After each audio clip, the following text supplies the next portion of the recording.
रिवान के जाते ही आर्या अपने कमरे में आई कि तभी उसका फोन की नोटिफिकेशन की आवाज सुनाई दी, जिसे सुन वो बेड में रखे फोन के पास जाकर फोन उठाकर ऑन कर उसमें आए नोटिफिकेशन को पढ़ा ही था कि अगले ही पल उसके होंठों पर बड़ी सी मुस्कुराहट खिल उठी। दूसरी तरफ कुछ देर सफर के बाद रिवान अपने घर पहुंच चुका था। वो हमेशा की तरह दबे पांव मेंशन के अंदर आया, जैसे हर बार लेट आने की गिल्टी छुपाने की कोशिश करता हो। जैसे ही अपने कमरे की ओर मुड़ा, पीछे से एक भारी सख्त आवाज गूंजी, तो आखिर तुम्हें घर आने की फुर्सत मिल ही गई। रिवान के कदम यहीं जम गए। उसने धीरे धीरे गर्दन मोड़ी। पीछे राकेश जी हाथ बांधे ऐसे खड़े थे जैसे घंटों से उसी का इंतजार कर रहे हों। रिवान ने घूंट भरा, नजरें बचाते हुए अटक कर बोला, पापा, वो मैं कल स्कूल के दोस्तों से मिला था। कई साल बाद मिले थे तो टाइम का पता ही नहीं चला और देर भी हो गई तो मैं जय के घर रुक गया। उसके मम्मी पापा भी घर पर नहीं थे। उसकी बात पूरी होने पर राकेश जी ने गहरी सांस भरी। गुस्सा कम था, चिंता ज्यादा। ठीक है, आज मैं तुम्हें डांटूंगा नहीं, उन्होंने शांत मगर गंभीर आवाज में कहा, लेकिन आज मैं तुम्हें तुम्हारी जिम्मेदारियों के बारे में बात करना चाहता हूँ।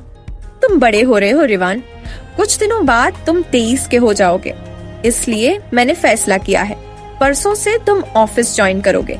ये सुनते ही रिवान का चेहरा ऐसे लटक गया जैसे किसी ने उसके सपनों का पंखा निकाल दिया हो। क्या? अचानक क्यों? पापा, मैं अभी ऑफिस बिल्कुल नहीं ज्वाइन करना चाहता। मैं अपनी लाइफ जीना चाहता हूँ। मेरा कॉलेज भी खत्म नहीं हुआ और आपको मेरे सपनों के बारे में तो पता है। रिवान की आवाज में झुंझलाहट भी थी और डर भी। राकेश जी ने उसे बीच में ही रोकते हुए कहा, मैं तुम्हें समझ रहा हूँ रिवान, और मैं ये नहीं कह रहा कि तुम अपने सपने छोड़ो, लेकिन उसके साथ साथ ये भी सीखना जरूरी है कि एक कंपनी कैसे संभाली जाती है। ये घर, ये बिजनेस, ये सब यूं ही नहीं बना है। रिवान ने धीमी आवाज में कहा, लेकिन पापा, कंपनी संभालने के लिए आप और भाई है ना, फिर मुझे क्यों? राकेश जी की आवाज अब बिल्कुल सख्त नहीं थी, बल्कि एक पिता की उम्मीदों से भरी थी। क्योंकि मैं नहीं चाहता कि मेरे किसी बच्चे को पीछे समझा जाए। पढ़ाई के साथ कंपनी का काम सीखना भी जरूरी है। कॉलेज के बाद कुछ घंटों के लिए ऑफिस आओ, बस इतना ही। ये कोई बहस नहीं है रिवान, परसों से तुम ऑफिस आओगे। इतना कहकर वो सीधे अपने कमरे की ओर बढ़ गए। रिवान वहीं खड़ा रह गया, माथे पर बल, आंखों में झुंझलाहट और दिल में एक ही बात, मेरी लाइफ की तो ऐसी की तैसी कर दी। गुस्से और निराशा से भरा वह अपने कमरे में चला गया। अगला दिन कॉलेज में क्लासरूम में सभी स्टूडेंट्स अपनी अपनी सीट पर बैठे थे। पीछे वाली बेंच पर रिवान मुंह टांग कर बैठा था, जैसे जिंदगी ने उससे उसका फेवरेट हेडफोन छीन लिया हो।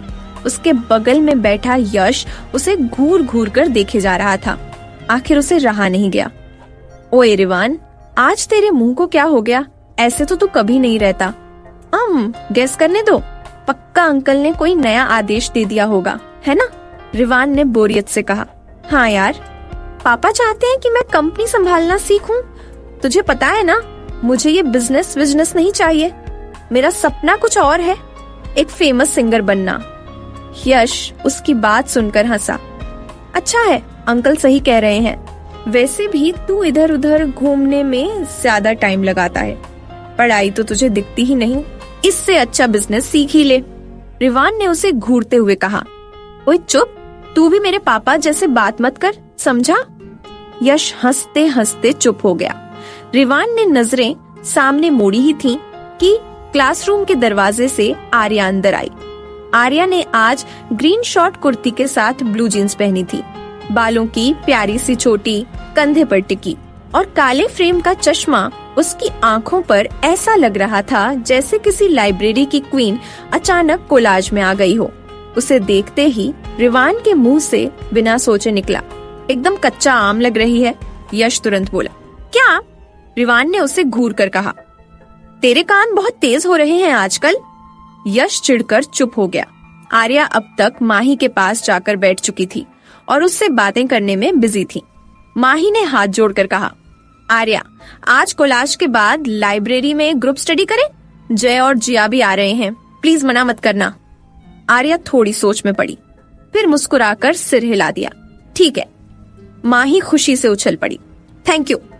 उधर पीछे रिवान कान लगाकर पूरी बात सुन चुका था और उसके चेहरे पर आ चुकी थी चिर परिचित तिरछी मुस्कुराहट, क्योंकि अगर ग्रुप स्टडी हो रही है और वो ग्रुप में नहीं है तो ग्रुप स्टडी का क्या मजा।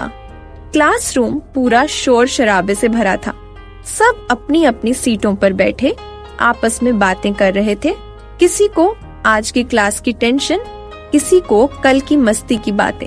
वही जिया ने आर्या को ध्यान से देखते हुए पूछा, वैसे आर्या, तुम्हारी फैमिली में और कौन कौन है? आर्या हल्का सा चौंकी, फिर मुस्कुराई। वो मुस्कान जो एक पल के लिए चेहरे पर आती और अगले ही पल पीछे कहीं छुप जाती। माँ, दादी, मैं और मेरा एक छोटा भाई, वो अभी 10 साल का है। जिया ने और पास झुककर पूछा, और तुम्हारे पापा? बस ये सवाल आते ही आर्या का चेहरा कुछ पल के लिए खाली सा हो गया, जैसे किसी ने उसके अंदर के कमरे का दरवाजा खोल दिया हो, जहाँ वो कभी किसी को झांकने नहीं देती। आर्या ने धीरे से कहा, 1 साल पहले उनका देहांत हो गया था। जिया की आंखें फौरन नरम पड़ गईं। ओफ, आई एम सॉरी आर्या, मुझे नहीं पता था। आर्या हल्का सा मुस्कुराई, लेकिन वो मुस्कान इस बार मजबूरी भरी थी। इट इज ओके, तुम्हें माफी मांगने की जरूरत नहीं। वो वापस अपनी किताब में झुक गई, पर उसका मन कहीं और भटक रहा था। और इस पूरे वक्त कोई था जो उसे बिना झपक आंखों से देख रहा था। रिवान की आंखें, आर्या की हर बात, हर एक्सप्रेशन। उसने सुना भी, महसूस भी किया। उसी समय क्लास का दरवाजा खुला और समीर सर अंदर आए। उनके साथ एक नया लड़का था। फियर, कॉन्फिडेंट, आंखों में शरारत और चलने के अंदाज में अजीब सी अकड़, जैसे वो यहाँ पढ़ने नहीं, शो करने आया हो। रिवान की आंखें सिकुड़ गईं। ये यहाँ। उसके पास बैठा यश तुरंत फुसफुसाया, अरे यार, ये तो ईशान है, फिर से आ गया तेरे पीछे पीछे। पता नहीं कौन सा नया तमाशा करेगा आज। यश की बात खत्म भी नहीं हुई थी कि रिवान की जॉ लाइन खिंच गई। वो चुप रहा, पर उसकी खामोशी भी गुस्सा चिल्ला रही थी। समीर सर बोले, स्टूडेंट्स, यो है ईशान, आज से ये तुम्हारा नया क्लासमेट होगा। ईशान ने हंसते हुए सभी को देखा। Hi guys, I hope will vibe soon. Class of course कहकर हंस पड़ा, लेकिन 2 लोग हंसे नहीं। समीर सर ने ईशान को सीट ढूंढने को कहा।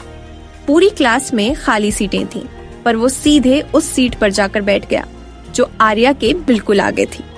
रिवान की उंगलियां अपनी नोटबुक पर इतनी कस गईं कि पन्ना थोड़ा सा मुड़ गया। वो ईशान को घूर रहा था, और ईशान बड़ी ही चालाक मुस्कान के साथ। ईशान ने आर्या की तरफ देखा जैसे कोई किसी रेयर चीज को देखता है। उसने हाथ आगे बढ़ाया। हाय मिस, मैं ईशान। आर्या किताब पढ़ रही थी। आवाज सुनकर उसने धीरे से सिर उठाया और सामने ईशान को मुस्कुराते हुए खड़ा पाया। आर्या ने उसके हाथ को थोड़ा देखा, फिर बिना हाथ मिलाए हल्का सा मुस्कुराकर बोली, हेलो, मैं आर्या। ईशान ने ठहर कर थोड़ा इम्प्रेस्ड भाव से कहा, आर्या, नाइस नेम। आर्या ने बस छोटा सा थैंक्स कहा, लेकिन पीछे बैठे रिवान में तो जैसे किसी ने आग लगा दी हो। वो खुद से बुदबुदाया, अच्छा जी, इस ईशान के सामने तो मुस्कुराया जा रहा है और मेरे सामने तो हमेशा ऐसे जैसे मैं दुश्मन हूँ। यश ने हैरानी से उसे सुना। क्या बड़बड़ा रहे हो भाई? रिवान, कुछ नहीं, तू चुप रह। यश, ओहो, आज फिर से क्रोधी पांडा जाग गया। रिवान ने घूरा। यश, यश, ठीक है, चुप। क्लास खत्म होते ही सब बाहर निकल गए। आर्या लाइब्रेरी की ओर चली, क्योंकि उसे एक बुक इशू करनी थी।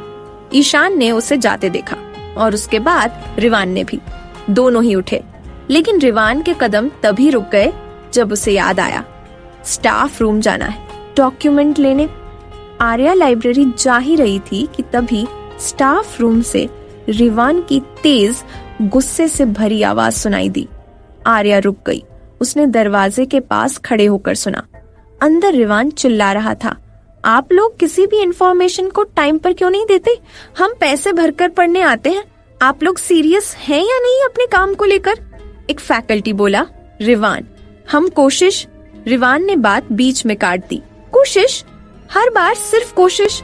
कोई भी काम टाइम पर नहीं? आर्या ने हैरानी और झुंझलाहट दोनों से कहा। कैसा लड़का है ये, बात करने की भी कोई मैनर है कि नहीं? वो सिर हिलाकर वहां से आगे बढ़ गई। लाइब्रेरी शांत थी, बस पन्ने पलटने की आवाजें। आर्या एक ऊंचे शेल्फ के सामने खड़ी थी और बुक ढूंढ रही थी। उसकी उंगलियां किताबों पर घूम रही थीं कि अचानक धड़ाम, ऊपर से मोटी मोटी किताबें उसके ऊपर गिरने लगीं।